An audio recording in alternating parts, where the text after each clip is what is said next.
Right, this is it. Quick video on why it costs so much now to restore a car. So here we have a bonnet from an XC Falcon. Looked like it was good condition, right? So you get into it and obviously everything's worse than what it looks. 50 years of body filler and whatnot. But there's also a thing with bonnets, you get rust in the frames. So we decided to get the skin off the frame using my tools I got here. And you see even before the skin's off, the rust shale coming out of it. Now, look at here, this bonnet thought was in good condition, right?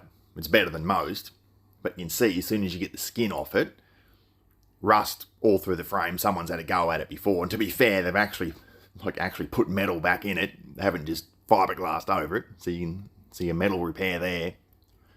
But yeah, this is just what you're dealing with now. All these cars now, 50 years old, cars from the 60s and 70s.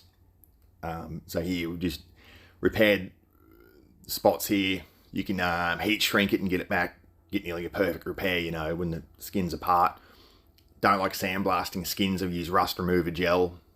Get it all clean on the inside, an epoxy primer. While it's apart, put these little braces in, just 10mm reinforcements. They're not super strong, but they stiffen the bonnet up a little bit. Weld them on over where the hinges go on. Gives it a bit more support. Bend them into shape by hand. And roll the skin back on. Lines up pretty good. And then, the finished product, that's after the spray filler and primer stage. All lines up pretty good.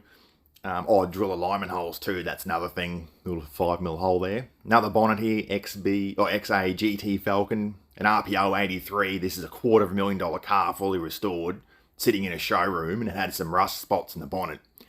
So you get the bonnet skin off it, and you can see the whole frame. Same thing, just full of rust. And we sandblast. You can sandblast the frame, but we strip the skin back by hand. Paint it, roll it back together, and that's just one example. That's just one panel.